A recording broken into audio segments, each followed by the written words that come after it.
ഈ ചാനലിന്റെ വളർച്ച എന്ന് പറയുന്ന സുഹൃത്തുക്കളെ നിങ്ങളുടെ സബ്സ്ക്രിപ്ഷനും അതിനോടൊപ്പം തന്നെ നിങ്ങളുടെ സപ്പോർട്ടുമാണ്. ഒത്തിരി സുഹൃത്തുക്കൾ ഇപ്പോഴും സബ്സ്ക്രൈബ് ചെയ്യാതെ കാണുന്നുണ്ട്. ദയവ് ചെയ്ത് സബ്സ്ക്രൈബ് ചെയ്ത് ഈ ചാനൽ ഒന്ന് സപ്പോർട്ട് ചെയ്യുക, സഹായിക്കുക. നമസ്കാരം, PSC ടുഡേ യൂട്യൂബ് ചാനലിലേക്ക് ഏവർക്കും സ്വാഗതം. ഇന്ന് നമ്മൾ നോക്കാൻ പോകുന്നത് കേരള PSCയുടെ ഏറ്റവും ഇമ്പോർട്ടന്റ് ആയ ഒരു ടോപ്പിക്കാണ് കേരളത്തിലെ പ്രധാന കൃഷിരീതികൾ. SCERT ടെക്സ്റ്റ് ബുക്കുകളിൽ കൊടുത്തിരിക്കുന്ന ഭാഗമാണ് നാണ്യവിളകൾക്ക് ഉദാഹരണം. നാണ്യവിളകൾക്ക് ഉദാഹരണം എന്ന് ചോദിച്ചു കഴിഞ്ഞാൽ അതാണ് പരുത്തി, മെസ്ത, അതുപോലെ തന്നെ ചണം. മെസ്ത ആദ്യമായിട്ട് കേൾക്കുന്ന സുഹൃത്തുക്കൾ ഉണ്ടെങ്കിൽ ശ്രദ്ധിക്കുക. ഇതൊരു പരുത്തി പോലെ തന്നെയുള്ള പ്രത്യേക ഇനം നാരുവർഗമാണ്. ഇവ തുണി നിർമ്മിക്കാനായിട്ട് സാധാരണ ഉപയോഗിക്കാറുണ്ട്. അപ്പോ ഒന്നുകൂടി ഓർക്കുക, നാണ്യവിളകൾക്ക് ഉദാഹരണം ചോദിച്ചു കഴിഞ്ഞാൽ പരുത്തി, മെസ്ത, ചണം. ഇതിൽ മെസ്ത സുഹൃത്തുക്കൾ ഇമ്പോർട്ടൻസ് കൊടുത്ത് തന്നെ പഠിക്കുക.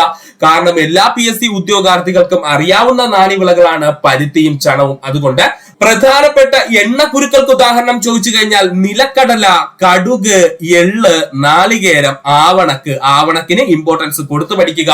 ടെക്സ്റ്റ് ബുക്കിൽ ഉള്ളതാണ്. എണ്ണക്കുരുക്കൾക്ക് പ്രധാന ഉദാഹരണം ചോദിച്ചു കഴിഞ്ഞാൽ നിലക്കടല, കടുക്, എള്ള്, നാളികേരം, ആവണക്ക്. പ്രധാനപ്പെട്ട പാനീയ വിളകൾക്ക് ഉദാഹരണം ചോദിച്ചു കഴിഞ്ഞാൽ വാനില, തേയില, കൊക്കോ, കാപ്പി. ഇതൊക്കെയാണ് പ്രധാനപ്പെട്ട പാനീയ വിളകൾ. പാനീയങ്ങൾ ഉണ്ടാക്കാനായിട്ട് ഉപയോഗിക്കുന്ന വിളകൾ, അതാണ് പാനീയ വിളകൾ എന്ന് പറയുന്നത്.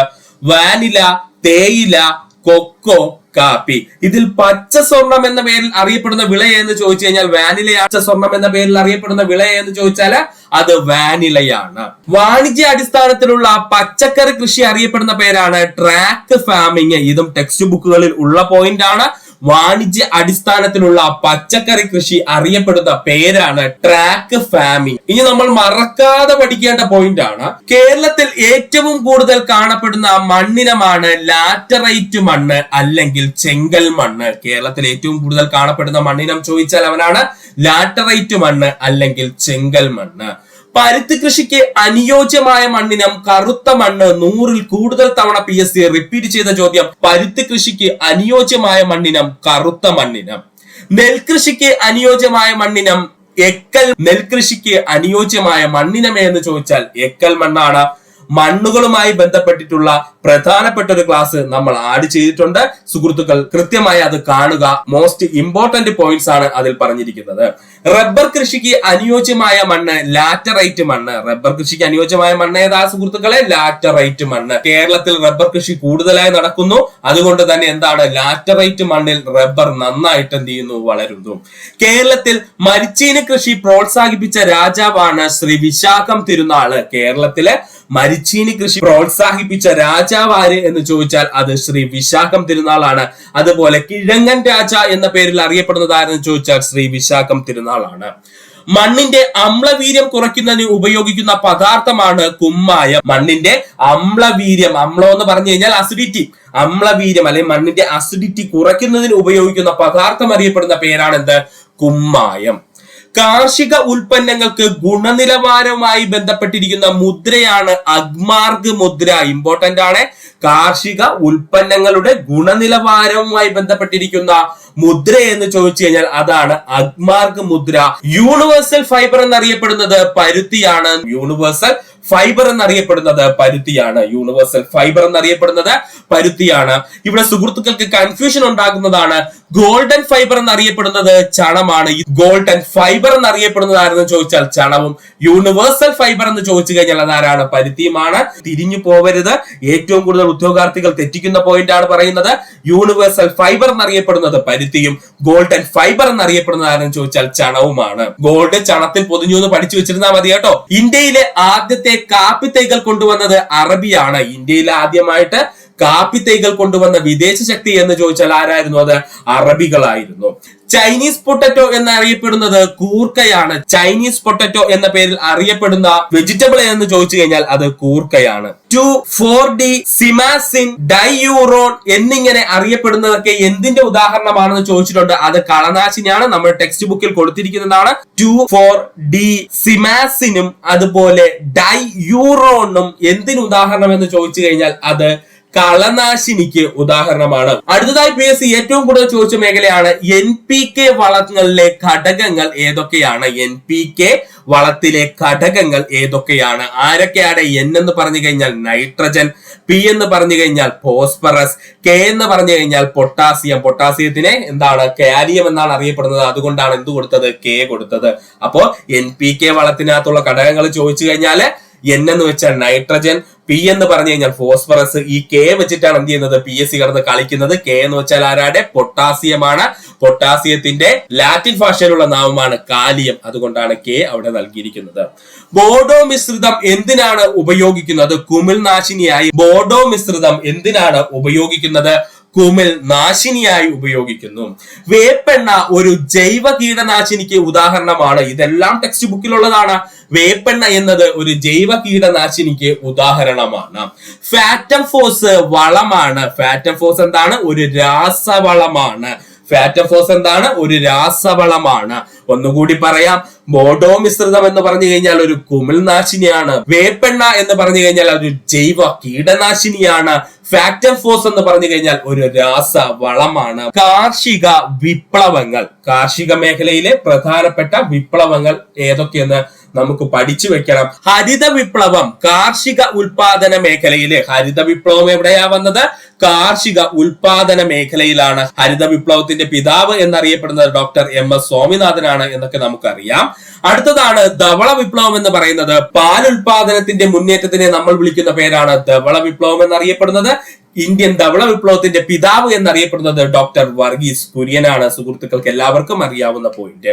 നീല വിപ്ലവം എന്നറിയപ്പെടുന്നത് മത്സ്യ ഉൽപാദനം. മത്സ്യം എവിടെയാണ് കിടക്കുന്നത്? കടലിലെ. കടലിന്റെ നിറം എന്താണ്? നീലയാണ്. അപ്പോ നീല വിപ്ലവം എന്നറിയപ്പെടുന്നത് എന്താണ്? മത്സ്യ ഉൽപാദനമാണ്. മഞ്ഞ വിപ്ലവം എന്നറിയപ്പെടുന്നത് എണ്ണക്കുരു ഉൽപാദനമാണ്. എണ്ണക്കുരു ഉൽപാദനം അല്ലെങ്കിൽ എണ്ണയുടെ ഉൽപാദനത്തിനെയാണ് മഞ്ഞ വിപ്ലവം എന്നറിയപ്പെടുന്നത്. എണ്ണയുടെ നിറം എന്തായിരിക്കും? ഒരു ഗോൾഡൻ യെല്ലോ കളർ ആയിരിക്കും അല്ലെ? അതുകൊണ്ടാണ് മഞ്ഞ വിപ്ലവം എന്നറിയപ്പെടുന്നത് എണ്ണക്കുരു ഉൽപാദനം. ബ്രൗൺ വിപ്ലവം എന്ന് പറഞ്ഞു കഴിഞ്ഞാൽ രാസവളങ്ങളുടെയും തുകലിന്റെയും ഉൽപാദനം. മറക്കരുത്, ബ്രൗൺ വിപ്ലവം എന്ന് പറഞ്ഞു കഴിഞ്ഞാൽ രണ്ട് പ്രധാനപ്പെട്ട സാധനങ്ങൾ രണ്ടും PSC ചോദിച്ചിട്ടുണ്ട്. രാസവളങ്ങളുടെയും തുകലിന്റെയും ഉൽപാദനം. ഒന്നുകൂടി പറയുവാണ്, ബ്രൗൺ വിപ്ലവം എന്ന് പറഞ്ഞു കഴിഞ്ഞാൽ രാസവളങ്ങളുടെയും തുകലിന്റെയും ഉൽപാദനം. സിൽവർ ഫൈബർ ഉൽപാദനം എന്ന് പറഞ്ഞു കഴിഞ്ഞാൽ അത് പരുത്തി ഉൽപാദനമാണ്. എന്താണ്? സിൽവർ ഫൈബർ ഉൽപാദനം എന്ന് പറഞ്ഞു കഴിഞ്ഞാൽ അത് പരുത്തിയുടെ ഉൽപാദനമാണ്. സിൽവർ ഫൈബർ ഉൽപാദനം എന്ന് പറഞ്ഞു കഴിഞ്ഞാൽ പരുത്തിയുടെ ഉൽപാദനമാണ്. അതുപോലെ PSC ചോദിച്ചതാണ് മഴവിൽ വിപ്ലവം.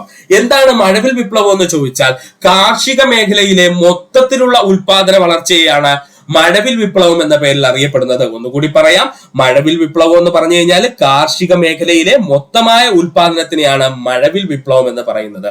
ഗ്രേ വിപ്ലവം ചോദിച്ചിട്ടുണ്ട്. ഗ്രേ വിപ്ലവവും ബ്രൗൺ വിപ്ലവവും ഒത്തിരി സുഹൃത്തുക്കൾക്ക് തെറ്റിപ്പോകുന്നതാണ്.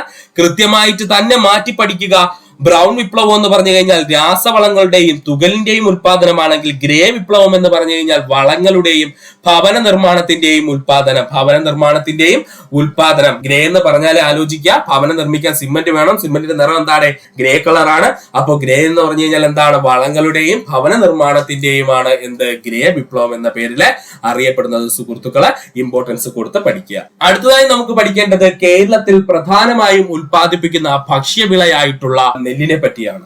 കേരളത്തിൽ ഏറ്റവും കൂടുതൽ നെല്ല് ഉൽപ്പാദിപ്പിക്കുന്ന ജില്ല പാലക്കാട് ജില്ല. 100-ൽ കൂടുതൽ തവണ റിപ്പീറ്റ് അടിച്ച് ചോദിച്ച ചോദ്യം. കേരളത്തിൽ ഏറ്റവും കൂടുതൽ നെല്ല് ഉൽപ്പാദിപ്പിക്കുന്ന ജില്ല എന്ന് ചോദിച്ചു കഴിഞ്ഞാൽ അത് പാലക്കാട് ജില്ല. കേരളത്തിന്റെ നെൽക്കിണ്ണം എന്നറിയപ്പെടുന്നത് പാലക്കാട് ജില്ല. ഏറ്റവും കൂടുതൽ സുഹൃത്തുക്കൾക്ക് കൺഫ്യൂഷൻ ഉണ്ടാകുന്ന പോയിന്റ് ആണ് പറഞ്ഞിരിക്കുന്നത്. കേരളത്തിന്റെ നെൽക്കിണ്ണം എന്ന് പറഞ്ഞു കഴിഞ്ഞാൽ, കിണ്ണം എന്ന് പറഞ്ഞു കഴിഞ്ഞാൽ ആരാണ്? പാലക്കാട് ജില്ല. കേരളത്തിൽ രണ്ടാമത് ഏറ്റവും കൂടുതൽ നെല്ല് ഉൽപ്പാദിപ്പിക്കുന്ന ജില്ല ആലപ്പുഴ ജില്ല. കേരളത്തിൽ രണ്ടാമത് ഏറ്റവും കൂടുതൽ നെല്ല് ഉൽപ്പാദിപ്പിക്കുന്ന ജില്ല ചോദിച്ചു കഴിഞ്ഞാൽ ആരാണ്? ആലപ്പുഴ ജില്ലയാണ്. കേരളത്തിൽ ഏറ്റവും കുറച്ച് നെല്ല് ഉൽപ്പാദിപ്പിക്കുന്ന ജില്ല ഇടുക്കി ജില്ല. മറക്കരുത്, കേരളത്തിൽ ഏറ്റവും കുറച്ച് നെല്ല് ഉൽപ്പാദിപ്പിക്കുന്ന ജില്ല ചോദിച്ചു കഴിഞ്ഞാൽ അവൻ ഇടുക്കി ജില്ലയാണ്. കേരളത്തിന്റെ നെല്ലറ എന്നറിയപ്പെടുന്നത് കുട്ടനാട്. ഇതാണ് സുഹൃത്തുക്കൾക്ക് കൺഫ്യൂഷൻ ഉണ്ടാകുന്നത്. കേരളത്തിന്റെ നെല്ലറ എന്നറിയപ്പെടുന്നത് ആരാണ്? കുട്ടനാടും. കേരളത്തിന്റെ നെൽക്കിണ്ണം എന്നറിയപ്പെടുന്നത് ആരെന്ന് ചോദിച്ചു കഴിഞ്ഞാൽ അത് പാലക്കാട് ജില്ലയുമാണ്. പാലൊഴിച്ച നെല്ല് കിണ്ണത്തിൽ വെച്ചിരിക്കുന്നു എന്ന് ഓർത്താൽ മതി. പാലൊഴിച്ച നെല്ല് എന്ത് ചെയ്യുന്നു? കിണ്ണത്തിൽ വെച്ചിരിക്കുന്നു എന്ന് ഓർക്കുക. കേരളത്തിന്റെ നെൽക്കിണ്ണം ചോദിച്ചാൽ പാലക്കാടും, കേരളത്തിന്റെ നെല്ലറ ആരെന്ന് ചോദിച്ചു കഴിഞ്ഞാൽ ആരാണ്? കുട്ടനാടുമാണ്. വൈറ്റമിൻ എ സമ്പുഷ്ടമായ നെല്ലിനമാണ് സുവർണ. വൈറ്റമിൻ എ സമ്പുഷ്ടമായിട്ടുള്ള നെല്ലിനം അറിയപ്പെടുന്ന പേരാണ് സുവർണ. പ്രമേഹ രോഗികൾക്ക് കഴിക്കുവാൻ നിർദ്ദേശിക്കുന്ന ഔഷധ നെല്ലിനമാണ് കവുങ്ങിൻ പൂത്താല. പ്രമേഹ രോഗികൾക്ക് കഴിക്കുവാൻ നിർദ്ദേശിക്കുന്ന ഔഷധ നെല്ലിനം അറിയപ്പെടുന്ന പേരാണ് കവുങ്ങിൻ പൂത്താല. ഒന്നുകൂടി പറയാം, വൈറ്റമിൻ എ സമ്പുഷ്ടമായിട്ടുള്ള നെല്ലിനമേ എന്ന് ചോദിച്ചു കഴിഞ്ഞാൽ അതാണ് സുവർണ. പ്രമേഹ രോഗികൾക്ക് കഴിക്കുവാൻ നിർദ്ദേശിക്കുന്ന ഔഷധ നെല്ലിനമേ എന്ന് ചോദിച്ചാൽ അതാണ് കവുങ്ങിൻ പൂത്താല. കേരളത്തിലെ പ്രധാനപ്പെട്ട നെൽകൃഷിക്കാലം ചോദിച്ചാൽ വിരിപ്പ്, മുണ്ടകൻ, പുഞ്ച. ഇത് മൂന്നും PSC ചോദിച്ചിട്ടുണ്ട്. അതുകൊണ്ട് നമുക്ക് അവ ഇമ്പോർട്ടൻസ് കൊടുത്തു തന്നെ പഠിക്കണം. കേരളത്തിലെ പ്രധാന നെൽകൃഷിക്കാലം ചോദിച്ചു കഴിഞ്ഞാൽ വിരിപ്പ്, മുണ്ടകൻ, പുഞ്ച. ആദ്യമായി നമുക്ക് പോകാം വിരിപ്പിലേക്ക്. ഏപ്രിൽ മുതൽ മെയ് വരെ വിളവിറക്കുകയും ഏപ്രിൽ മാസത്തിൽ ആരംഭിച്ച് മെയ് മാസം വരെ അവൻ എന്ത് ചെയ്യും? വിളവിറക്കുകയും സെപ്റ്റംബർ ഒക്ടോബർ മാസത്തോടു കൂടി വിളവെടുക്കുകയും ചെയ്യുന്നതാണ് വിരിപ്പ്. അതായത് നമ്മുടെ ഓണക്കാലത്ത് വിളവെടുക്കുന്ന നെൽകൃഷി രീതി അറിയപ്പെടുന്ന പേരാണ് വിരിപ്പ് എന്ന് ചുരുക്കം നമുക്ക് പറയാം. അപ്പൊ എന്താണ് വിരിപ്പ് എന്ന് ചോദിച്ചു കഴിഞ്ഞാല് ഏപ്രിൽ മെയ് മാസത്തിൽ എന്ത് ചെയ്യുന്നു? വിളവിറക്കുന്നു. അതായത് മഴയ്ക്ക് മുൻപായിട്ട് നമ്മൾ എന്ത് ചെയ്യുന്നു? വിളവിറക്കുന്നു. സെപ്റ്റംബർ ഒക്ടോബർ മാസത്തോടു കൂടി, അതായത് നമ്മുടെ ഓണക്കാലത്തോടു കൂടി എന്ത് ചെയ്യുന്നു? വിളവെടുക്കുകയും ചെയ്യുന്നു. ഇതിനെ അറിയപ്പെടുന്ന പേരാണ് വിരിപ്പ്. ഖാരിഫ് വിളകളെന്നും ശരത്കാല വിളകളെന്നും അറിയപ്പെടുന്നത് വിരിപ്പിനെയാണ്. മറക്കരുത്, ഖാരിഫ് വിളകളെന്നും ശരത്കാല വിളകളെന്നും അറിയപ്പെടുന്നത് വിരിപ്പിനെയാണ്. ഒന്നുകൂടി പറയാം, ഖാരിഫ് വിളകളെന്നും ശരത്കാല വിളകളെന്നും അറിയപ്പെടുന്നത് വിരിപ്പിനെയാണ്. അടുത്തതായി നമുക്ക് പഠിക്കാനുള്ളതാണ് മുണ്ടകനെ പറ്റി. ശീതകാല കൃഷിരീതി എന്നറിയപ്പെടുന്നത് മുണ്ടകൻ കൃഷിരീതി. ശീതകാല കൃഷിരീതി എന്നറിയപ്പെടുന്നത് മുണ്ടകൻ കൃഷിരീതിയാണ്. കൃഷി വിളവിറക്കുന്നത് സെപ്റ്റംബർ ഒക്ടോബർ മാസത്തിൽ. കൃഷി വിളവിറക്കുന്നത് സെപ്റ്റംബർ ഒക്ടോബർ മാസത്തിൽ ഇവൻ എന്ത് ചെയ്യും? വിളവിറക്കുകയും അതുപോലെ ഡിസംബർ ജനുവരി മാസത്തോടു കൂടി എന്ത് ചെയ്യും? വിളവെടുക്കുകയും ചെയ്യും. ആ സമയമാകുമ്പോഴത്തേക്കും നല്ല തണുപ്പ് കാലം ആയിരിക്കും അല്ലെ. അപ്പോ ശീതകാല കൃഷിരീതി എന്നറിയപ്പെടുന്നത് മുണ്ടകൻ കൃഷിരീതിയാണ്. എന്നാൽ ഖാരിഫ് വിളകളെന്നും ശരത്കാല വിളകളെന്നും അറിയപ്പെടുന്നത് ആരാണ്? വിരിപ്പിനെയാണ്. മുണ്ടകൻ കൃഷി എപ്പോഴാണ് അപ്പോൾ വിളവിറക്കുന്നത്? സെപ്റ്റംബർ ഒക്ടോബർ മാസത്തിൽ വിളവിറക്കുകയും വിളവെടുക്കുന്നത് ഡിസംബർ ജനുവരി മാസത്തിലുമാണ്. അടുത്തതായി നമുക്ക് പറയാനുള്ളതാണ് പുഞ്ച. വേനൽക്കാല കൃഷിരീതി എന്നറിയപ്പെടുന്നത് പുഞ്ചയാണ്. മറക്കരുത്, വേനൽക്കാല കൃഷിരീതി എന്നറിയപ്പെടുന്നത് പുഞ്ചയാണ്. ഇവിടെ 3 പോയിന്റ് നമ്മൾ പറഞ്ഞു കഴിഞ്ഞു. ഒന്നാമത് നമ്മൾ വിരിപ്പിനെ പറ്റി എന്താ പറഞ്ഞത്? ഖാരിഫ് വിളകളെന്നും ശരത്കാല വിളകളെന്നും അറിയപ്പെടുന്നതായിരുന്നു ചോദിച്ചാൽ വിരിപ്പിനെയാണ്. രണ്ടാമത് നമ്മൾ പറഞ്ഞു ശീതകാലത്ത് അല്ലെങ്കിൽ തണുപ്പുള്ള കാലഘട്ടത്തിൽ നടത്തുന്ന കൃഷിരീതി അറിയപ്പെടുന്ന പേരാണ് മുണ്ടകൻ എന്ന് പറഞ്ഞു. ഇവിടെ നമ്മൾ പറയുന്നു വേനൽക്കാലത്തെ കൃഷിരീതി അറിയപ്പെടുന്ന പേരാണ് പുഞ്ചകൃഷി. വിളവിറക്കുന്നത് ഡിസംബർ ജനുവരി മാസത്തിൽ. വിളവിറക്കുന്നത് എപ്പോഴാണ്? തണുത്തു നിൽക്കുന്ന ഡിസംബർ ജനുവരി മാസങ്ങളിൽ വിളവിറക്കുകയും മാർച്ച് ഏപ്രിൽ മാസത്തോടു കൂടി വിളവെടുക്കുകയും ചെയ്യുന്ന കൃഷിരീതിയാണ് പുഞ്ച കൃഷിരീതി. വേനൽക്കാല കൃഷിരീതി എന്നറിയപ്പെടുന്നത് പുഞ്ചകൃഷി. വിളവിറക്കുന്ന കാലം ചോദിച്ചു കഴിഞ്ഞാൽ ഡിസംബർ ജനുവരിയിലുള്ള തണുപ്പ് മാസത്തിൽ എന്ത് ചെയ്യുന്നു? വിളവിറക്കുകയും അതികാഠിന്യമുള്ള ചൂടുള്ള മാർച്ച് ഏപ്രിൽ മാസങ്ങളിൽ വിളവെടുക്കുകയും ചെയ്യുന്ന കൃഷിരീതി അറിയപ്പെടുന്ന പേരാണ് പുഞ്ചകൃഷി. കേരളത്തിൽ ഏറ്റവും കൂടുതൽ ലാഭമുണ്ടാക്കുന്ന നാണ്യവിളയാണ് റബ്ബർ എന്ന് പറയുന്നത്. ധനം, നാണ്യം എന്ന് വെച്ചാൽ ധനം നൽകുന്ന വിളയാണ് റബ്ബർ എന്ന് പറയുന്നത്. കേരളത്തിലെ ആദ്യത്തെ റബ്ബർ കൃഷി ആരംഭിച്ചത് തിരുവിതാംകൂറിലാണ്. കേരളത്തിൽ ആദ്യമായിട്ട് റബ്ബർ കൃഷി ആരംഭിച്ചത് എവിടെയെന്ന് ചോദിച്ചു കഴിഞ്ഞാൽ അത് തിരുവിതാംകൂറിലാണ്. വ്യാവസായിക അടിസ്ഥാനത്തിൽ ഇന്ത്യയിൽ ആദ്യമായി റബ്ബർ ഉൽപ്പാദിപ്പിച്ച സംസ്ഥാനം ചോദിച്ചു കഴിഞ്ഞാൽ കേരളമാണ്. വ്യാവസായിക അടിസ്ഥാനത്തിൽ ഇന്ത്യയിൽ ആദ്യമായി റബ്ബർ ഉൽപാദനം ആരംഭിച്ചത് എവിടെയെന്ന് ചോദിച്ചു കഴിഞ്ഞാൽ അത് കേരളത്തിലാണ്. ഇന്ത്യയിൽ ഏറ്റവും കൂടുതൽ റബ്ബർ ഉൽപ്പാദിപ്പിക്കുന്ന സംസ്ഥാനം കേരളമാണ്. ഇന്ത്യയിൽ ഏറ്റവും കൂടുതൽ റബ്ബർ ഉൽപ്പാദിപ്പിക്കുന്ന സംസ്ഥാനം ചോദിച്ചു കഴിഞ്ഞാൽ അത് കേരളമാണ്. കേരളത്തിന്റെ ആദ്യത്തെ റബ്ബർ പാർക്ക് സ്ഥിതി ചെയ്യുന്നത് ഐരാപുരം. കേരളത്തിലെ ആദ്യത്തെ റബ്ബർ പാർക്ക് ഏത് എന്ന് ചോദിച്ചു കഴിഞ്ഞാൽ അത് ഐരാപുരമാണ്. എവിടെയാണ്? ഐരാപുരം. ഐരാപുരം ഏത് ജില്ലയിലെ സുഹൃത്തുക്കളെ മറന്നു പോകരുത്? എറണാകുളം ജില്ലയിലാണ് ഐരാപുരം സ്ഥിതി ചെയ്യുന്നത്. ഇനി എങ്ങാനും ചോദിച്ചാല് സുഹൃത്തുക്കൾ എഴുതുക. അടുത്തതായി സുഗന്ധവ്യഞ്ജനങ്ങളെ പറ്റിയാണ് നമ്മൾ പഠിക്കാൻ പോകുന്നത്.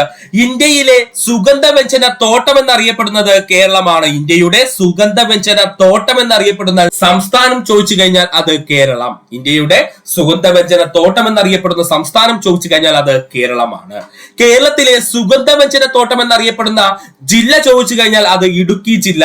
തെറ്റിപ്പോവരുത്. കേരളത്തിലെ സുഗന്ധവ്യഞ്ജന തോട്ടം എന്നറിയപ്പെടുന്ന ജില്ല ചോദിച്ചു കഴിഞ്ഞാൽ ഇടുക്കി ജില്ലയാണ്. ഓപ്ഷനിൽ വില്ലനായിട്ട് വയനാട് ജില്ല കാണും. കൺഫ്യൂഷൻ ഉണ്ടാകരുത്, ഇടുക്കി ജില്ല. യവനപ്രിയ എന്ന പേരിൽ അറിയപ്പെടുന്ന സുഗന്ധവ്യഞ്ജനം കുരുമുളക്. യവനപ്രിയ എന്ന പേരിൽ അറിയപ്പെടുന്ന സുഗന്ധവ്യഞ്ജനം ചോദിച്ചു കഴിഞ്ഞാൽ അത് കുരുമുളകാണ്. യവനപ്രിയ എന്ന പേരിൽ അറിയപ്പെടുന്ന സുഗന്ധവ്യഞ്ജനം ചോദിച്ചു കഴിഞ്ഞാൽ അത് കുരുമുളകാണ്. കേരളത്തിൽ കൂടുതലായി സുഗന്ധവ്യഞ്ജനങ്ങൾ കാണപ്പെടുന്നത് പശ്ചിമഘട്ട മലനിരകളുടെ ഭാഗമായിട്ടുള്ള പ്രദേശങ്ങൾ. ശ്രദ്ധിച്ചു നോക്കിയാൽ മതി, നമ്മുടെ ഇടുക്കി ജില്ല എന്ന് പറയുന്നത് പൂർണ്ണമായും പശ്ചിമഘട്ടത്തിന്റെ ഭാഗമായി വരുന്ന പ്രദേശമാണ്. അതുകൊണ്ട് തന്നെ ഏറ്റവും കൂടുതൽ സുഗന്ധവ്യഞ്ജനങ്ങൾ അവിടെ എന്ത് ചെയ്യുന്നു, ഉൽപ്പാദിപ്പിക്കപ്പെടുന്നു. അപ്പോൾ പശ്ചിമഘട്ട മലനിരകളുടെ ഭാഗമായുള്ള പ്രദേശത്താണ് കേരളത്തിൽ ഏറ്റവും കൂടുതൽ സുഗന്ധവ്യഞ്ജനങ്ങൾ കാണപ്പെടുന്നത്. സുഗന്ധവ്യഞ്ജന കൃഷിക്ക് അനുയോജ്യമായ ഘടകത്തിലുള്ളതാണ് നീർവാഴ്ചയുള്ള വനമണ്ണും അല്ലെങ്കിൽ മണൽ മണ്ണായാലും മതി. എന്താണ് നീർവാഴ്ചയുള്ള വനമണ്ണ് അല്ലെങ്കിൽ മണൽ മണ്ണായാലും മതി. പക്ഷേ ഇനി പറയാൻ പോകുന്ന പോയിന്റ് ആണ് ഏറ്റവും ഇമ്പോർട്ടന്റ്. ധാരാളം മഴ ലഭിക്കുന്ന ഉഷ്ണമേഖല കാലാവസ്ഥയായിരിക്കണം. ധാരാളം മഴ ലഭിക്കുന്ന ഉഷ്ണമേഖല കാലാവസ്ഥയായിരിക്കണം സുഗന്ധവ്യഞ്ജന കൃഷിക്ക് അനുയോജ്യമായിട്ടുള്ളത്. ഇനി നമുക്ക് പറയാനുള്ളത് കാർഷിക ഉൽപാദനത്തിൽ മുന്നിൽ നിൽക്കുന്ന ജില്ലകളെ പറ്റിയാണ്. 2021-2022 കേരള സർക്കാർ അഗ്രികൾച്ചർ സ്റ്റാറ്റിക്കൽ റിപ്പോർട്ട് പ്രകാരമുള്ള ഡേറ്റയാണ് നമ്മളിവിടെ പറയാൻ പോകുന്നത്. കേരളത്തിൽ ഏറ്റവും കൂടുതൽ നെല്ല് ഉൽപ്പാദിപ്പിക്കുന്ന ജില്ല പാലക്കാട്. എല്ലാ സുഹൃത്തുക്കൾക്കും അറിയാവുന്ന പോയിന്റ് ആണ്. പക്ഷെ ഇപ്പോഴുള്ള PSCയുടെ ട്രെൻഡ് പ്രകാരം 2ാം സ്ഥാനവും 3ാം സ്ഥാനവും ഏറ്റവും കുറച്ചുള്ളതും കൂടെ നമ്മൾ എന്ത് ചെയ്യണം, പഠിച്ചു വെക്കണം. ഇല്ലെന്നുണ്ടെങ്കിൽ അത് നമുക്ക് ചിലപ്പോ പണി കിട്ടാൻ സാധ്യതയുണ്ട്. അതുകൊണ്ട് നമുക്കത് പഠിക്കാം. 2ാം സ്ഥാനത്ത് നിൽക്കുന്നത് കേരളത്തിൽ ഏറ്റവും കൂടുതൽ നെല്ലുൽപാദിപ്പിക്കുന്നതിൽ 2ാം സ്ഥാനത്ത് നിൽക്കുന്ന ജില്ല ചോദിച്ചു കഴിഞ്ഞാൽ അത് ആലപ്പുഴ ജില്ലയാണ്. കേരളത്തിൽ നെല്ലുൽപാദനത്തിൽ 2ാം സ്ഥാനത്ത് നിൽക്കുന്ന ജില്ല ചോദിച്ചു കഴിഞ്ഞാൽ അത് ആലപ്പുഴ ജില്ലയും. 3ാം സ്ഥാനത്ത് നിൽക്കുന്ന ജില്ല എന്ന് ചോദിച്ചു കഴിഞ്ഞാൽ അത് തൃശ്ശൂർ ജില്ലയാണ്. കേരളത്തിൽ ഏറ്റവും കൂടുതൽ നെല്ലുൽപാദിപ്പിക്കുന്നതിൽ 3ാം സ്ഥാനത്ത് നിൽക്കുന്ന ജില്ല എന്ന് ചോദിച്ചാൽ അത് തൃശ്ശൂർ ജില്ലയാണ്. ഒന്നുകൂടി പറയാം, കേരളത്തിൽ ഏറ്റവും കൂടുതൽ നെല്ലുൽപാദിപ്പിക്കുന്ന ജില്ല ചോദിച്ചാൽ പാലക്കാട് ജില്ല, 2ാം സ്ഥാനം ആലപ്പുഴ ജില്ല, 3ാം സ്ഥാനം തൃശ്ശൂർ ജില്ല. കേരളത്തിൽ ഏറ്റവും കുറച്ച് നെല്ലുൽപാദിപ്പിക്കുന്ന ജില്ല ഇടുക്കി ജില്ല. കേരളത്തിൽ ഏറ്റവും കുറച്ച് നെല്ലുൽപാദിപ്പിക്കുന്ന ജില്ല ചോദിച്ചു കഴിഞ്ഞാൽ അത് ഇടുക്കി ജില്ലയാണ്. ഓപ്ഷനകത്ത് വില്ലനെ പോലെ വയനാട് ജില്ല കാണും. തെറ്റാണ്, ഒരു കാരണവശാലും ആൻസർ കൊടുക്കരുത്. നമുക്ക് ചിന്തിക്കുമ്പോൾ അങ്ങനെയൊക്കെ നമ്മൾ ചിന്തിച്ചു പോകും. ഏറ്റവും കുറച്ച് നെല്ലുൽപാദിപ്പിക്കുന്ന കേരളത്തിലെ ജില്ല എന്ന് ചോദിച്ചാൽ ഇടുക്കി ജില്ല. കേരളത്തിൽ ഏറ്റവും കൂടുതൽ കരിമ്പ് ഉൽപ്പാദിപ്പിക്കുന്ന ജില്ല ചോദിച്ചു കഴിഞ്ഞാൽ അത് ഇടുക്കി ജില്ലയാണ്. കേരളത്തിലെ ഏറ്റവും കൂടുതൽ കരിമ്പ് ഉൽപ്പാദിപ്പിക്കുന്ന ജില്ല എന്ന് ചോദിച്ചു കഴിഞ്ഞാൽ അത് ഇടുക്കി ജില്ലയാണ്, മറക്കരുത്. ഇനി നമുക്ക് പഠിക്കുവാനുള്ളത് സുഗന്ധവ്യഞ്ജനങ്ങളെ പറ്റിയാണ്. അതിൽ തന്നെ കുരുമുളക് നമുക്ക് നോക്കാം. ഏറ്റവും കൂടുതൽ കുരുമുളക് ഉൽപ്പാദിപ്പിക്കുന്ന ജില്ല ഇടുക്കി ജില്ല. ഏറ്റവും കൂടുതൽ കുരുമുളക് ഉൽപ്പാദിപ്പിക്കുന്ന ജില്ല ചോദിച്ചു കഴിഞ്ഞാൽ അത് ഇടുക്കി ജില്ലയാണ്. 2ാം സ്ഥാനം വയനാട് ജില്ല. 2ാം സ്ഥാനം ഏതാണ്? വയനാട് ജില്ല.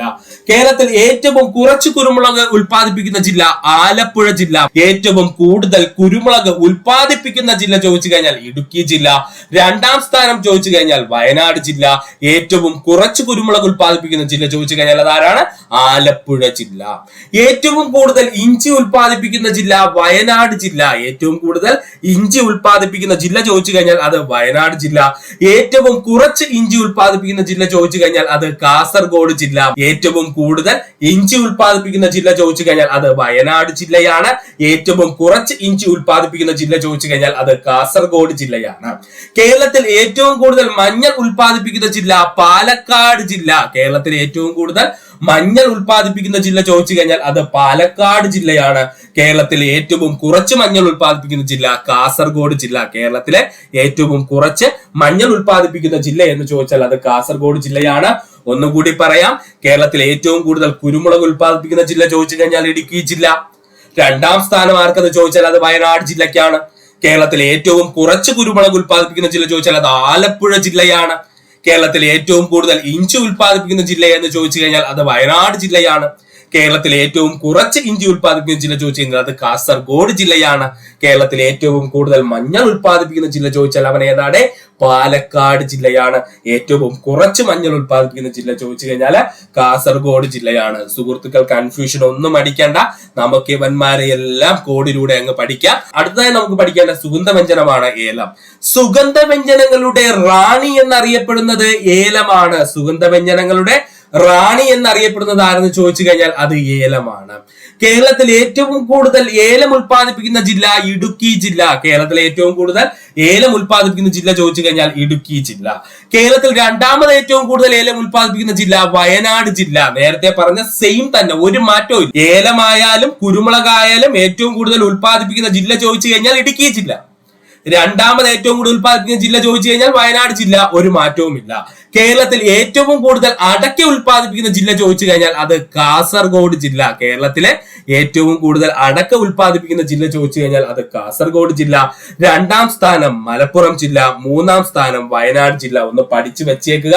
കേരളത്തിൽ ഏറ്റവും കൂടുതൽ അടയ്ക്ക ഉൽപ്പാദിപ്പിക്കുന്ന ജില്ല എന്ന് ചോദിച്ചു കഴിഞ്ഞാൽ അത് കാസർഗോഡ് ജില്ല, രണ്ടാം സ്ഥാനം മലപ്പുറം ജില്ല, മൂന്നാം സ്ഥാനം വയനാട് ജില്ല. കേരളത്തിൽ ഏറ്റവും കുറച്ച് അടക്ക ഉൽപ്പാദിപ്പിക്കുന്ന ജില്ല തിരുവനന്തപുരം ജില്ല. കേരളത്തിൽ ഏറ്റവും കുറച്ച് അടക്ക ഉൽപ്പാദിപ്പിക്കുന്ന ജില്ല ഏത് എന്ന് ചോദിച്ചു കഴിഞ്ഞാൽ അത് തിരുവനന്തപുരം ജില്ലയാണ്. കേരളത്തിൽ ഏറ്റവും കൂടുതൽ ജാതിക്ക ഉൽപ്പാദിപ്പിക്കുന്ന ജില്ല തൃശൂർ ജില്ല. മറക്കാതെ പഠിക്കണേ. കേരളത്തിൽ ഏറ്റവും കൂടുതൽ ജാതിക്ക ഉൽപ്പാദിപ്പിക്കുന്ന ജില്ല ഏതെന്ന് ചോദിച്ചു കഴിഞ്ഞാൽ അത് തൃശൂർ ജില്ലയാണ്. കേരളത്തിൽ ഏറ്റവും കുറച്ച് ജാതിക്ക ഉൽപ്പാദിപ്പിക്കുന്ന ജില്ല കൊല്ലം ജില്ല. ഇവരൊരു സെറ്റായിട്ട് അങ്ങ് പഠിച്ചു പോവുക. കേരളത്തിൽ ഏറ്റവും കുറച്ച് ജാതിക്ക ഉൽപ്പാദിപ്പിക്കുന്ന ജില്ല എന്ന് ചോദിച്ചാൽ അത് കൊല്ലം ജില്ല. ഒന്നുകൂടി പറയുവാണ്, ശ്രദ്ധിച്ചിരിക്കണേ. സുഗന്ധ വ്യഞ്ജനങ്ങളുടെ റാണി എന്നറിയപ്പെടുന്നത് ഏലം. കേരളത്തിൽ ഏറ്റവും കൂടുതൽ ഏലം ഉൽപ്പാദിപ്പിക്കുന്ന ജില്ല ചോദിച്ചു കഴിഞ്ഞാൽ ഇടുക്കി ജില്ല. കേരളത്തിൽ ഏറ്റവും കൂടുതൽ ഏലം ഉൽപ്പാദിപ്പിക്കുന്ന രണ്ടാമത്തെ ജില്ല എന്ന് ചോദിച്ചു കഴിഞ്ഞാൽ അത് വയനാട് ജില്ല. കേരളത്തിൽ ഏറ്റവും കൂടുതൽ അടക്ക ഉൽപ്പാദിപ്പിക്കുന്ന ജില്ല കാസർഗോഡ് ജില്ല. രണ്ടാം സ്ഥാനം മലപ്പുറം ജില്ല, മൂന്നാം സ്ഥാനം ആരാടെ വയനാട് ജില്ല. കേരളത്തിൽ ഏറ്റവും കുറച്ച് അടക്ക ഉൽപ്പാദിപ്പിക്കുന്ന ജില്ല എന്ന് വെച്ചാൽ നമ്മുടെ കേരളത്തിന്റെ ഏറ്റവും തെക്കേ അറ്റത്തുള്ള തിരുവനന്തപുരം ജില്ല. ഇത് പഠിക്കാനായിട്ട് ചെറിയൊരു കോഡ് പറഞ്ഞു തരാം. അടയ്ക്ക ഏറ്റവും കൂടുതൽ ഉൽപ്പാദിപ്പിക്കുന്നത് കേരളത്തിന്റെ ഏറ്റവും വടക്കേ അറ്റത്താണ്. അടയ്ക്ക ഏറ്റവും കൂടുതൽ ഉൽപ്പാദിപ്പിക്കുന്ന കേരളത്തിന്റെ വടക്കേ അറ്റത്തുള്ള ജില്ലയായ കാസർഗോഡ് ജില്ലയിലും കേരളത്തിൽ ഏറ്റവും കുറച്ച് അടയ്ക്ക ഉൽപ്പാദിപ്പിക്കുന്നത് കേരളത്തിന്റെ ഏറ്റവും തെക്കേ അറ്റത്തുള്ള ജില്ലയായ തിരുവനന്തപുരം ജില്ലയിലാണ്. അപ്പോൾ വടക്കേ അറ്റവും അടക്കയും തമ്മിൽ ചേർത്ത് കാസർഗോഡ് ജില്ലയെന്നും അതുപോലെ കേരളത്തിൽ ഏറ്റവും കുറച്ച് അടക്ക ഉൽപ്പാദിപ്പിക്കുന്ന ജില്ല ഏത് എന്ന് ചോദിച്ചു കഴിഞ്ഞാൽ അത് തിരുവനന്തപുരം ജില്ലയും എന്ന് പഠിച്ചു വെച്ചിരിക്കുക. കേരളത്തിൽ ഏറ്റവും കൂടുതൽ ജാതിക്ക ഉൽപ്പാദിപ്പിക്കുന്ന ജില്ല തൃശൂർ ജില്ല. അതുപോലെ തന്നെ കേരളത്തിൽ ഏറ്റവും കുറച്ച് ജാതിക്ക ഉൽപ്പാദിപ്പിക്കുന്ന ജില്ല ചോദിച്ചു കഴിഞ്ഞാൽ അത് കൊല്ലം ജില്ല. അടുത്തത് നമുക്ക് നോക്കാനുള്ളത് പഴവർഗ്ഗങ്ങളെ പറ്റിയാണ്. ഏറ്റവും കൂടുതൽ ചക്ക ഉൽപ്പാദിപ്പിക്കുന്ന കേരളത്തിലെ ജില്ല ഇടുക്കി ജില്ല. ചക്ക ഇനി മറന്നു പോകരുത്. നമ്മുടെ കേരളത്തിന്റെ സംസ്ഥാന ഫലമാക്കി മാറ്റിയിട്ടുണ്ട് ചക്കയെ. അതുകൊണ്ട് തന്നെ ചക്ക ഉൽപാദനം സുഹൃത്തുക്കൾ പഠിച്ചോളുക. ഏറ്റവും കൂടുതൽ ചക്ക ഉൽപ്പാദിപ്പിക്കുന്ന കേരളത്തിലെ ജില്ല ചോദിച്ചു കഴിഞ്ഞാൽ അത് ഇടുക്കി ജില്ലയാണ്. ഏറ്റവും കുറച്ച് ചക്ക ഉൽപ്പാദിപ്പിക്കുന്ന കേരളത്തിലെ ജില്ല ചോദിച്ചാൽ കാസർഗോഡ് ജില്ല. ഒന്നുകൂടി പറയാം, ഏറ്റവും കൂടുതൽ ചക്ക ഉൽപ്പാദിപ്പിക്കുന്ന കേരളത്തിലെ ജില്ല ചോദിച്ചു കഴിഞ്ഞാൽ ഇടുക്കി ജില്ല. ഏറ്റവും കുറച്ച് ചക്ക ഉൽപ്പാദിപ്പിക്കുന്ന കേരളത്തിലെ ജില്ല ചോദിച്ചു കഴിഞ്ഞാൽ അത് കാസർഗോഡ് ജില്ല. ഏറ്റവും കൂടുതൽ മാമ്പഴം ഉൽപ്പാദിപ്പിക്കുന്ന ജില്ല പാലക്കാട് ജില്ല. ഏറ്റവും കൂടുതൽ മാമ്പഴം ഉൽപ്പാദിപ്പിക്കുന്ന ജില്ല ചോദിച്ചു കഴിഞ്ഞാൽ പാലക്കാട് ജില്ല. ഏറ്റവും കുറച്ച് മാമ്പഴം ഉൽപ്പാദിപ്പിക്കുന്ന ജില്ല ചോദിച്ചാൽ പത്തനംതിട്ട ജില്ല. ഏറ്റവും കുറച്ച് മാമ്പഴം ഉൽപ്പാദിപ്പിക്കുന്ന ജില്ല ചോദിച്ചു കഴിഞ്ഞാൽ പത്തനംതിട്ട ജില്ല. ഏറ്റവും കൂടുതൽ വാഴപ്പഴം ഉൽപ്പാദിപ്പിക്കുന്ന ജില്ല പാലക്കാട് ജില്ല. ഏറ്റവും കൂടുതൽ വാഴപ്പഴം ഉൽപ്പാദിപ്പിക്കുന്ന ജില്ല ചോദിച്ചു കഴിഞ്ഞാൽ പാലക്കാട് ജില്ല. ഏറ്റവും കുറച്ച് വാഴപ്പഴം ഉൽപ്പാദിപ്പിക്കുന്ന ജില്ല ചോദിച്ചു കഴിഞ്ഞാൽ അത് ആലപ്പുഴ ജില്ല. ഏറ്റവും കൂടുതൽ വാഴപ്പഴം ഉൽപ്പാദിപ്പിക്കുന്ന ജില്ല ചോദിച്ചു കഴിഞ്ഞാൽ അത് പാലക്കാട് ജില്ല. ഏറ്റവും കുറച്ച് വാഴപ്പഴം ഉൽപ്പാദിപ്പിക്കുന്ന ജില്ല ചോദിച്ചു കഴിഞ്ഞാൽ അത് ആലപ്പുഴ ജില്ല. ഒന്നുകൂടി പറയുവാണെ, ശ്രദ്ധിച്ചോളണേ. ഏറ്റവും കൂടുതൽ ചക്ക ഉൽപ്പാദിപ്പിക്കുന്ന കേരളത്തിലെ ജില്ല എന്ന് ചോദിച്ചാൽ ഇടുക്കി ജില്ല. ഇത്രയും നാൾ നമ്മൾ ഇതൊന്നും പഠിച്ചിട്ടില്ല, പക്ഷെ ഇനി പഠിക്കണം. കാരണം ചക്ക കേരളത്തിന്റെ സംസ്ഥാന ഫലമായിട്ട് പ്രഖ്യാപിച്ചത് കൊണ്ട് കേരളത്തിൽ ഏറ്റവും കൂടുതൽ ചക്ക ഉൽപ്പാദിപ്പിക്കുന്ന ജില്ല ഇടുക്കി ജില്ല. കേരളത്തിൽ ഏറ്റവും കുറച്ച് ചക്ക ഉൽപ്പാദിപ്പിക്കുന്ന ജില്ല ചോദിച്ചു കഴിഞ്ഞാൽ അത് കാസർഗോഡ് ജില്ല. ഏറ്റവും കൂടുതൽ മാമ്പഴം ഉൽപ്പാദിപ്പിക്കുന്ന ജില്ല ചോദിച്ചു കഴിഞ്ഞാൽ അത് പാലക്കാട് ജില്ലയാണ്. അതുപോലെ ഏറ്റവും കുറച്ച് മാമ്പഴം ഉൽപ്പാദിപ്പിക്കുന്ന ജില്ല ചോദിച്ചു കഴിഞ്ഞാൽ അത് പത്തനംതിട്ട ജില്ലയാണ്. ഏറ്റവും കൂടുതൽ വാഴപ്പഴം ഉൽപ്പാദിപ്പിക്കുന്ന ജില്ല ചോദിച്ചാൽ പാലക്കാട് ജില്ല. ഏറ്റവും കുറച്ച് വാഴപ്പഴം ഉൽപ്പാദിപ്പിക്കുന്ന ജില്ല ചോദിച്ചു കഴിഞ്ഞാൽ അത് ആലപ്പുഴ ജില്ല. ഏറ്റവും കൂടുതൽ കൈതച്ചക്ക ഉൽപ്പാദിപ്പിക്കുന്ന ജില്ല എറണാകുളം ജില്ല. PSC പ്രീവിയസ് ആണ് കൈതച്ചക്ക. ഏറ്റവും കൂടുതൽ കൈതച്ചക്ക ഉൽപ്പാദിപ്പിക്കുന്ന കേരളത്തിലെ ജില്ല ചോദിച്ചു കഴിഞ്ഞാൽ എറണാകുളം ജില്ല. രണ്ടാം സ്ഥാനം കോട്ടയം ജില്ല. കേരളത്തിലെ രണ്ടാമത് ഏറ്റവും കൂടുതൽ കൈതച്ചക്ക ഉൽപ്പാദിപ്പിക്കുന്ന ജില്ല ചോദിച്ചു കഴിഞ്ഞാൽ അത് കോട്ടയം ജില്ല. ഏറ്റവും കുറച്ച് കൈതച്ചക്ക ഉൽപ്പാദിപ്പിക്കുന്ന കേരളത്തിലെ ജില്ല ചോദിച്ചാൽ വയനാട് ജില്ല. കേരളത്തിൽ ഏറ്റവും കുറച്ച് കൈതച്ചക്ക ഉൽപ്പാദിപ്പിക്കുന്ന ജില്ല ചോദിച്ചു കഴിഞ്ഞാൽ വയനാട് ജില്ല. തിരുവനന്തപുരം ജില്ലയും അതുപോലെ കൊല്ലം ജില്ലയൊക്കെ ഓപ്ഷനിൽ കിടക്കും. പെട്ടെന്ന് നമ്മൾ ആലോചിക്കും വയനാടൊക്കെ ഒരുപാട് കൃഷി കാണുമെന്ന്. അതുകൊണ്ട് തെറ്റിക്കരുത് സുഹൃത്തുക്കളെ. ഏറ്റവും കുറച്ച് കൈതച്ചക്ക ഉൽപ്പാദിപ്പിക്കുന്ന കേരളത്തിലെ ജില്ല ചോദിച്ചു കഴിഞ്ഞാൽ ആരാണ്? വയനാട് ജില്ല. ഏറ്റവും കൂടുതൽ പപ്പായ ഉൽപ്പാദിപ്പിക്കുന്ന ജില്ല കാസർഗോഡ് ജില്ല. ഏറ്റവും കൂടുതൽ പപ്പായ ഉൽപ്പാദിപ്പിക്കുന്ന ജില്ല ചോദിച്ചു കഴിഞ്ഞാൽ അത് കാസർഗോഡ് ജില്ല. ഏറ്റവും കുറച്ച് പപ്പായ ഉൽപ്പാദിപ്പിക്കുന്ന ജില്ല വയനാട് ജില്ല. ഏറ്റവും കുറച്ച് പപ്പായ ഉൽപ്പാദിപ്പിക്കുന്ന ജില്ല വയനാട് ജില്ല. അടുത്തതായി നമുക്ക് നോക്കാനുള്ളത് ഡ്രൈ ഫ്രൂട്ട്സിനെ പറ്റിയിട്ടാണ്. കേരളത്തിൽ ഏറ്റവും കൂടുതൽ കശുവണ്ടി ഉൽപ്പാദിപ്പിക്കുന്ന ജില്ല PSC പഠിക്കുന്ന എല്ലാ സുഹൃത്തുക്കൾക്കും അറിയാവുന്ന പോയിന്റ് ആണ് കണ്ണൂർ ജില്ല. എന്നാൽ കേരളത്തിൽ ഏറ്റവും കൂടുതൽ കശുവണ്ടി ഫാക്ടറികൾ ഉള്ളതും കേരളത്തിൽ ഏറ്റവും കൂടുതൽ കശുവണ്ടി കയറ്റുമതി ചെയ്യുന്നതുമായിട്ടുള്ള ജില്ല ചോദിച്ചു കഴിഞ്ഞാൽ അതാരാടെ? അത് കൊല്ലം ജില്ലയാണ്. കേരളത്തിൽ ഏറ്റവും കൂടുതൽ കശുവണ്ടി ഉൽപ്പാദിപ്പിക്കുന്ന ജില്ല മാത്രമേ കണ്ണൂരുള്ളൂ. കേരളത്തിൽ ഏറ്റവും കുറച്ച് കശുവണ്ടി ഉൽപ്പാദിപ്പിക്കുന്ന ജില്ല കോട്ടയം ജില്ല. കേരളത്തിൽ ഏറ്റവും കുറച്ച് കശുവണ്ടി ഉൽപ്പാദിപ്പിക്കുന്ന ജില്ല ചോദിച്ചു കഴിഞ്ഞാല് കോട്ടയം ജില്ലയാണ്. കേരളത്തിൽ ഏറ്റവും കൂടുതൽ മരിച്ചീനി ഉൽപ്പാദിപ്പിക്കുന്ന ജില്ല, സുഹൃത്തുക്കൾക്ക് കൺഫ്യൂഷൻ വേണ്ട, കൊല്ലം ജില്ലയാണ് ഇപ്പോൾ വന്നിരിക്കുന്ന കണക്കുകൾ പറയുന്നത്. രണ്ടാം സ്ഥാനമാണ് തിരുവനന്തപുരം ജില്ല. ഇനി PSC അപ്ഡേഷൻ വരാതെ തിരുവനന്തപുരം ജില്ലയാണ് ഓപ്ഷനിൽ കിടക്കുന്നതെങ്കിൽ സുഹൃത്തുക്കൾ കൃത്യമായി തിരുവനന്തപുരം ജില്ലയ്ക്ക് ആൻസർ കൊടുക്കുക. അതുപോലെ തന്നെ തിരുവനന്തപുരം ജില്ല ഇല്ല, കൊല്ലം ജില്ലയാണ് ഓപ്ഷനിൽ ഉണ്ടെങ്കിൽ തീർച്ചയായും നിങ്ങൾക്ക് കൊല്ലം ജില്ല ആൻസർ ചെയ്യാം. ഒരു പ്രശ്നവുമില്ല. കേരളത്തിൽ ഏറ്റവും കൂടുതൽ മരിച്ചീനി ഉൽപ്പാദിപ്പിക്കുന്ന ജില്ല ഇപ്പോഴത്തെ കണക്ക് പ്രകാരം കൊല്ലം ജില്ലയും രണ്ടാം സ്ഥാനമാണ് തിരുവനന്തപുരം ജില്ല. കേരളത്തിൽ ഏറ്റവും കുറച്ച് മരിച്ചീനി ഉൽപ്പാദിപ്പിക്കുന്ന ജില്ല കാസർഗോഡ് ജില്ല. കേരളത്തിൽ ഏറ്റവും കുറച്ച് മരിച്ചീനി ഉൽപ്പാദിപ്പിക്കുന്ന ജില്ല ഏതെന്ന് ചോദിച്ചു കഴിഞ്ഞാൽ അത് കാസർഗോഡ് ജില്ല. ഇനി നമുക്ക് പഠിക്കുവാനുള്ളതാണ് എണ്ണക്കുരുക്കളെ പറ്റി. ഒരുപാട് പോയിന്റ്സ് നമ്മൾ പറഞ്ഞു വരുന്നുണ്ട്. ഇതെല്ലാം ചോദിക്കാൻ സാധ്യതയുള്ളതാണ്. കഴിഞ്ഞുപോയ PSC എക്സാമുകൾക്ക് ചോദിച്ച ചോദ്യങ്ങളുടെ അപ്ഡേറ്റഡ് ആണ് നമ്മൾ ഈ പറയുന്നത്. കേരളത്തിൽ ഏറ്റവും കൂടുതൽ നാളികേരം ഉൽപ്പാദിപ്പിക്കുന്ന ജില്ല കോഴിക്കോട് ജില്ല. കേരളത്തിൽ ഏറ്റവും കൂടുതൽ നാളികേരം ഉൽപ്പാദിപ്പിക്കുന്ന ജില്ല ചോദിച്ചാൽ കോഴിക്കോട് ജില്ലയും. രണ്ടാം സ്ഥാനം മലപ്പുറം ജില്ല. രണ്ടാം സ്ഥാനം ആരാണ്? മലപ്പുറം ജില്ല.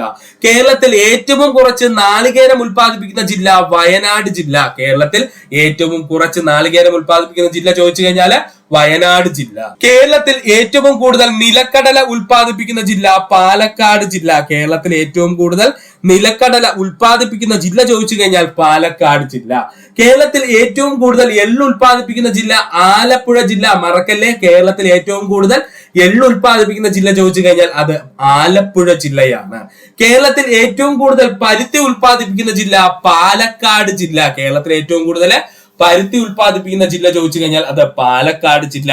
കേരളത്തിൽ ഏറ്റവും കൂടുതൽ വെറ്റില ഉൽപ്പാദിപ്പിക്കുന്ന ജില്ല മലപ്പുറം ജില്ല. കേരളത്തിൽ ഏറ്റവും കൂടുതൽ വെറ്റില ഉൽപ്പാദിപ്പിക്കുന്ന ജില്ല ചോദിച്ചു കഴിഞ്ഞാൽ മലപ്പുറം ജില്ലയാണ്.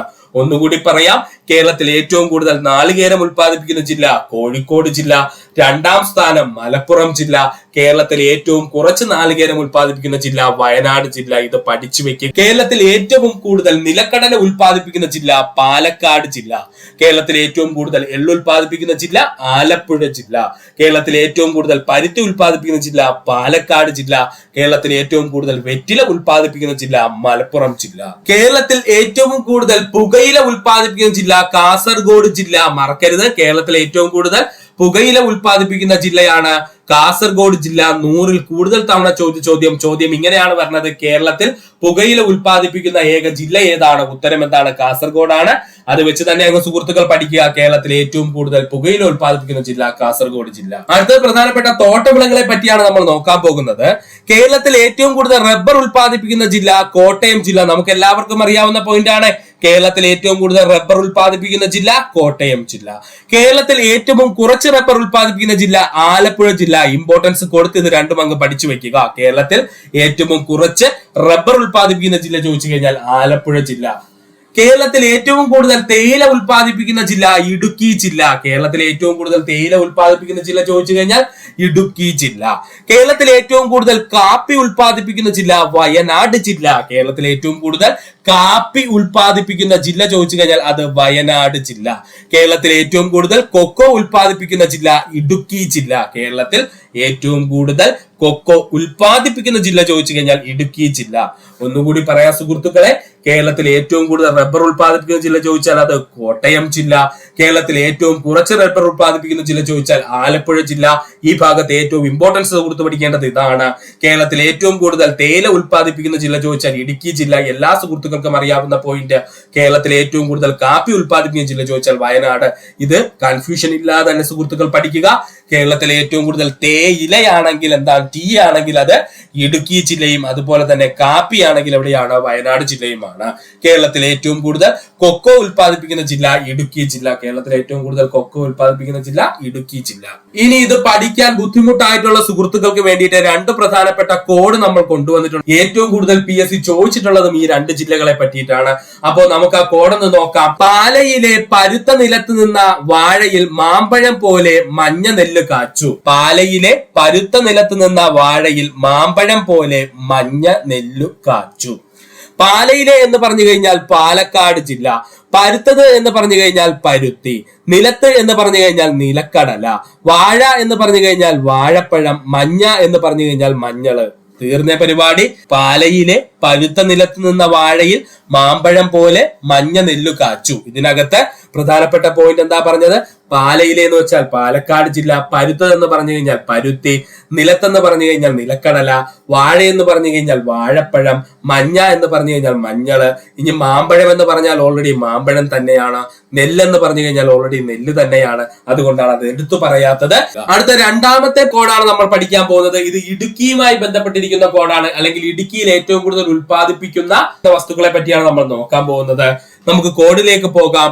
കുരുകരിഞ്ഞ ചക്കയേലം ടീ കൊക്ക് ഇടയ്ക്കു തിന്നു. കുരുകരിഞ്ഞ ചക്കയേലം ടീ കൊക്ക് എന്ത് ചെയ്തു? ഇടയ്ക്കു തിന്നു. കുരുകരിഞ്ഞ ചക്കയേലത്തെ ആര് തിന്നടേ? ടീ കൊക്ക് എന്ത് ചെയ്തു? തിന്നു. ഇത് പഠിക്കാൻ ബുദ്ധിമുട്ടില്ലല്ലോ. ഒന്നുകൂടി കോഡ് പറയുവാണ്. കുരുകരിഞ്ഞ ചക്കയേലം ടീ കൊക്ക് ഇടയ്ക്കു തിന്നു. ഇതങ്ങ് പഠിച്ചു വെക്കുക.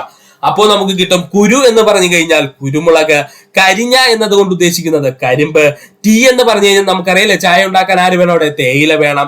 കൊക്ക് എന്ന് പറഞ്ഞു കഴിഞ്ഞാൽ എന്താണ്? കൊക്കോയാണ്. ഇടയ്ക്ക് എന്ന് പറഞ്ഞാൽ നമ്മുടെ ഇടുക്കി ജില്ല എന്ത് ചെയ്യുന്നു? സൂചിപ്പിക്കുന്നു. ഇതിൽ ചക്ക എന്ന് പറഞ്ഞാൽ ചക്ക തന്നെയാണ്, ഏലം എന്ന് പറഞ്ഞു കഴിഞ്ഞാൽ ഏലം തന്നെയാണ്. അപ്പോ ഇടുക്കി ജില്ലയിൽ നിന്ന് കുരുമുളക്, കരിമ്പ്, തേയില, ചക്ക, ഏലം, കൊക്കോ ഇത്രയും ആയപ്പോഴത്തേക്ക് എന്ത് ചെയ്തു? പ്രധാനപ്പെട്ട ഇടുക്കി ജില്ലയിൽ ഉത്പാദിപ്പിക്കുന്ന വസ്തുക്കളെല്ലാം ഇതിനകത്തായി. ഒന്നുകൂടി പറയാൻ സുഹൃത്തുക്കൾക്ക്. കുരുകരിഞ്ഞ ചക്കയേലം ടീ കൊക്ക് ഇടയ്ക്കു തിന്നു. കുരു എന്ന് പറഞ്ഞാൽ കുരുമുളക്, കരിഞ്ഞ എന്ന് പറഞ്ഞാൽ കരിമ്പ്, ടീ എന്ന് പറഞ്ഞു കഴിഞ്ഞാൽ തേയില, അതുപോലെ കൊക്കെന്ന് പറഞ്ഞു കഴിഞ്ഞാൽ കൊക്കോയാണ്. ഇടയ്ക്കെന്ന് പറഞ്ഞാൽ ഇടുക്കി ജില്ലയെ സൂചിപ്പിക്കുന്നു. പിന്നെ എന്താണ്? ചക്ക, ഏലം എന്ന് നമ്മൾ ഓൾറെഡി പറഞ്ഞു കഴിഞ്ഞു. ചക്ക എന്ന് പറഞ്ഞാൽ നമ്മുടെ ചക്ക, അതുപോലെ ഏലം എന്ന് പറഞ്ഞു കഴിഞ്ഞാൽ എന്താണ്? ഏലം തന്നെയാണ്. ഇത്രയും പോയിന്റ് പഠിച്ചു വെക്കുക. അപ്പോൾ ഇത്രയുമായിരുന്നു പ്രധാനമായിട്ടും കാർഷിക മേഖലയുമായി ബന്ധപ്പെട്ട് നമ്മൾ പഠിച്ചത്. ഇത്ര നേരം ഈ വീഡിയോ കണ്ട സുഹൃത്തുക്കൾ എല്ലാവർക്കും നന്ദി, നമസ്കാരം. ഈ വീഡിയോ നിങ്ങൾക്ക് ഇഷ്ടമായെങ്കിൽ നിങ്ങളുടെ സുഹൃത്തുക്കൾ കൂടി ഒന്ന് ഷെയർ ചെയ്ത് കൊടുക്കുക. അതിനോടൊപ്പം തന്നെ നമ്മുടെ ചാനൽ ഒന്ന് സബ്സ്ക്രൈബ് ചെയ്ത് സഹായിക്കുക.